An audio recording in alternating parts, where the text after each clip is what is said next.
për drejt për të na dhënë më shumë detaje. Ervin, çfarë ka ndodhur sot në këtë mbledhje të konferencës kryetarëve?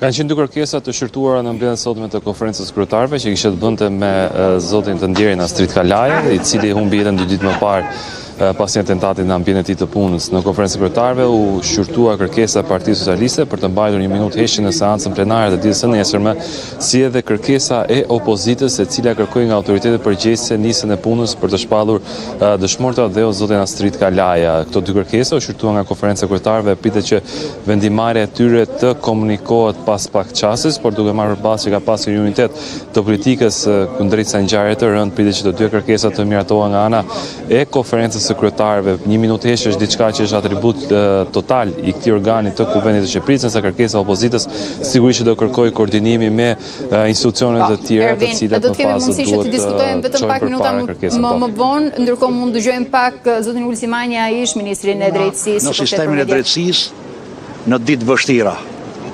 2002-2007, ku i ndjeri miku im Astrid Kalaja ishte gjyqtar në Shkodër, ndërsa unë drejtoja prokurorin e Shkodrës.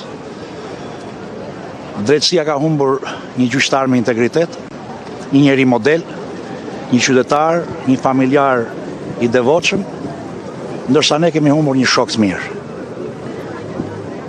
Ngjarja është tronditse.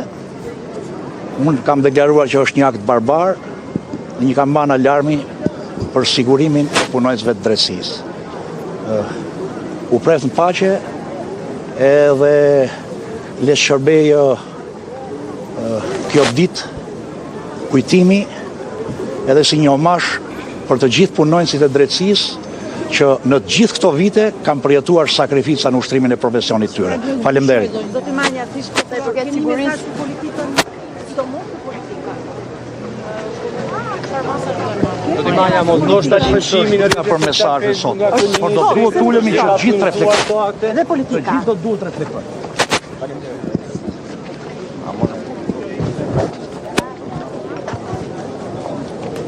Ka qenë ky mesazh që ka përcjell zoti Ulsi Manja menjëherë sapo ka lënë ambientet e Pallatit Kongreseve ku po mbahen homazhet në nder të gjyqtarit të vrarë Astrid Kalaja. I rikthehemi edhe një herë Ervin asaj që po thoje fillimisht për ta përmbyllur atë që është një çështje e rëndësishme e ditës së sotme për të nderuar zotin Kalaja, por sigurisht edhe për të ngritur një problematikë të rëndësishme.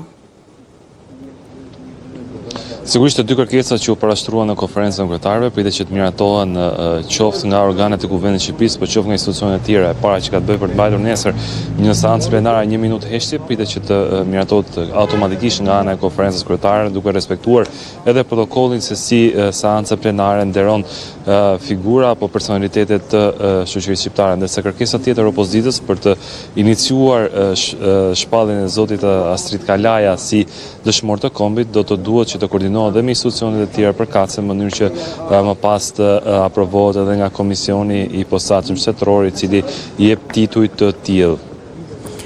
Të ndalemi pak edhe tek rendi i ditës. Sot në konferencën e kryetarëve Ervin janë disa çështje me të vërtetë rëndësishme që pritet të diskutohen, nga ana tjetër ka pasur edhe debate për përfshirjen e të tjera pikave me rëndësi të paktën sipas opozitës. Cilat kanë qenë ato? Konferenca e kryetarëve ka pasur 3 pika zyrtarisht në rendin e ditës, një që kishte të bënte për të zhvilluar një mocion me debat sa i përket fondeve të Bashkimit Evropian për sektorin e bujqësisë në Shqipëri, kërkesë e cila u rrëzua nga ana e majorancës, ndërsa 2 kërkesa të tjera kishin të bënin me kërkesa të socialistëve për ngritje 2 komisione të posaçme parlamentare, një për reforma administrative territoriale, tjetri për reformën zgjedhore. Të dyja këto kërkesa pritet që të miratohen nga ana e konferencës së kryetarëve, e cila vjon ende në këto momente duke zhvilluar debate ku miratimi këtyre 2 komisionet posaçme duket diçka procedurale për shkak se majoranca socialiste i ka votat për të ngritur këto 2 komisione. Referuar për vendimeve, këtu duket se kemi një risi ndryshe nga sa kanë funksionuar përpara komisionet e posaçme. Këtë herë socialistët pak në dokumentin e depozituar në Kuvendin e Shqipërisë kërkojnë që të kenë, mund të themi, dhe numrin më të madh të anëtarëve në këto komisione. Referuar traditës parlamentare, komisionet e posaçme, qoftë për reformën zgjedhore apo qoftë për reformën territoriale, kanë ecur me paritet numrash. Pra numrat e socialistëve kanë qenë me numrat e njëjtë të deputetëve të opozitës. Por tashmë duket se kemi një çast analize tjetër nga ana e majorancës duke kërkuar që ajo të ketë shumicën e anëtarëve në komision. Gjithsesi në finale do të jetë seanca plenare ditën e nesërme, e cila do të vendos përngjigjjen e këtyre dy komisioneve dhe më pas pritet që javën e ardhshme të fillojë puna për emërimin e anëtarëve të komisioneve dhe pse jo për të vijuar nga puna me konstituimin e organeve të reja të Kuvendit të Shqipërisë, po edhe me shqyrtimin e akteve të para. Faleminderit Ervin për detajet që përcollen në këtë raportim të drejtë për drejtë, ndërsa sigurisht do